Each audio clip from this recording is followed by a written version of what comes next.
Timeless 106.1 FM KFFB. Thanks so much for joining us here for our open mic program. And stay tuned. Coming up after the news, we're having a double-decker here for our open mic program. We will have a Lieutenant Governor Tim Griffin.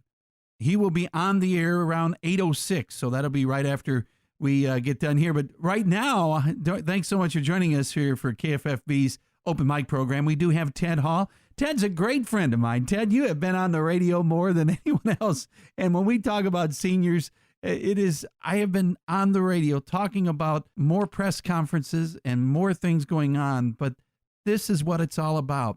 The reason we are stressing so much about this coronavirus is because the number one attraction of this virus is to the elderly. And that is one of the top demographics of it. And we need to address that and talk about that. Of course, Bob, the thing that we all need to realize, we've got an issue here with this virus, and that we need to make sure that we get the facts and that we not be fearful. And so if you have the facts, then that'll make you feel better. But you actually have said the exact thing. The problem or the issue that it seems to be with this virus is with folks that are 60 and over. Now, with that said, Bob, that usually those folks that have a heart condition, a lung condition, or something like that, they seem to be the ones that this really could hurt. Or any type of chronic disease that a person might have, or if they've had surgery or something like that, it seems like these are the folks that this virus will attack. So we just need to make sure, Bob, that we get our facts. And there's a lot of stuff going on right now that you hear out there. It may be true, it may not be true, but they just need to make sure that they get the facts. And if they get that, then their fears and the anxiety can somewhat go away. So that's one thing that we feel like at White River Area Agency on Aging, we can help folks, whether they call in and ask us questions, or if we have clients that are out there.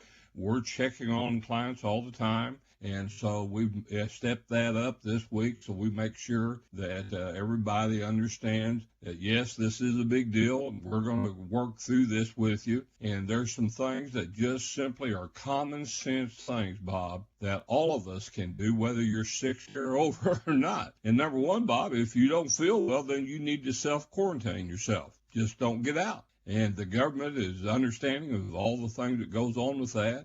And so you just need to make sure your boss or those people that you're responsible for or whatever, make sure they know that. And then if you do get if you do feel like you've got the symptoms that goes along with this, then you certainly need to self-quarantine yourself and stay out of the way of people, because this is a contact type of disease that it can affect anybody. And then for sure, if you're older, you just got to stay out of the public right now. You just need to stay at home to make sure that you wash your hands, that your house is clean, you're germ-free as much as you can be. But I think the biggest thing, Bob, that a senior might want to do is make sure they've got a contact that right now, before this gets any worse, because they seem to think things could get worse as this goes along, is that they have a contact or someone that'll be checking on them, or someone that they can call. Because, most of these things that happen, it starts out fast, then it peaks, and then it levels out. Most of the time it doesn't last forever, but, we just have to wait and see how long this is going to last. So it's just a matter of using some common sense things.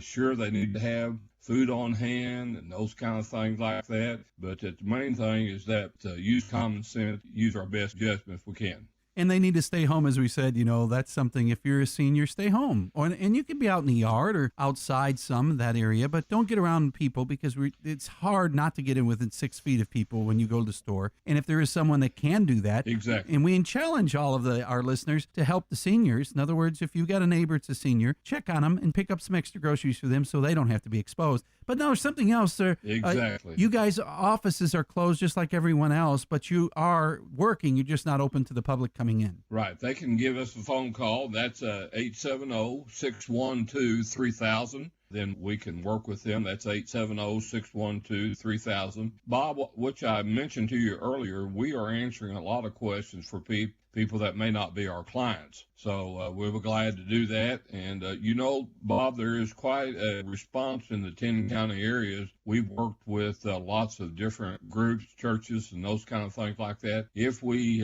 find someone that's absolutely in need of help, we can make a call for people and those kind of things like that. But, there's just people all over the communities that are willing to help folks, and that's really quite a remarkable thing. And I really think you're seeing this throughout the country. That's true. And I noticed that they put in a press release here that those seniors and disabled in need of supplies can call 501-268-0529 with their needs. And there's businesses providing food, water, and supplies and arranged for them to be donated. So that's just awesome. That's Arkansas at its best, though. And it does make you feel good. Even though it seemed like there's a cloud here, Ted, we're seeing Arkansans raise up and say, we're going to lick this. Absolutely. And, it's, like being the old coach that I've been and been a superintendent and now working with our seniors is that, we just got to make sure that we're all on the same team, and we try to keep information out so people can believe what they're hearing, and that they believe just everything they hear, but they check it out, and then we call and people will give them help. And so, Bob, we've even said, there are some people that just do not have anybody, and so we'll try to keep track of those folks by people calling us in, and we can refer them to a church in their area or some group. There are Kiwanis groups, there's Lions group, there's all kinds of folks willing to help with this project. So yeah, you're right, Bob. It is a problem, it is an issue, but we're going to work through this, and we'll come out better on the other side. And then we need to mention the senior centers are closed, but they have drive-through, so they can still get their meal. They're just not having sit-down at table time. That's true. And Meals on Wheels that program still continues on. The senior center, those folks that normally come to the senior center, they still can come and pick up food. We just have the senior center where they do their activities and all that stuff every day. Those are closed, just like, the community centers and gyms and all that stuff. The state and our governor has just, has decided through his advisors that we just don't need people to be gathering in large groups. And I noticed in the press conference today, the governor said, still 10 people or less, that's really what they're looking for. And even if you're in that 10 group, you need to be well apart from each other. So I think we just need to, listen to our folks, and the governor shows great leadership, the folks that he's working with, and the president has been upfront with what's going on. And so this is the time that we all get together and work on what we've got now. Where we are now, there's no reason for a lot of blaming and all that kind of stuff going on. I think we just need to move forward and see how we can help each other. Absolutely. And that 800 number to call is 800-382-3205. I thought you'd be impressed that I remember the number. That's right. And then also our corporate office here is 870-612-3000, and that'll get you, you call that number, then we can disperse the call out to the Rock County, that if there's a need, then we can disperse that number out to the right person in the right county. Bob, the other thing I was going to say, this is still a fluid situation. Things are changing. We'll have to adjust from time to time. So that's just the way it is. So what's something that's been said today may change tomorrow. But we just got to be ready for that. Ted, thanks so much for taking time and talking with us here on Open Mic. Ted Hall, he's the Executive Director of the White River Area Agency on Aging. And we do have Lieutenant Governor Tim Griffin. He'll be here right after the news break around 8:06, and we'll continue with our Open Mic program.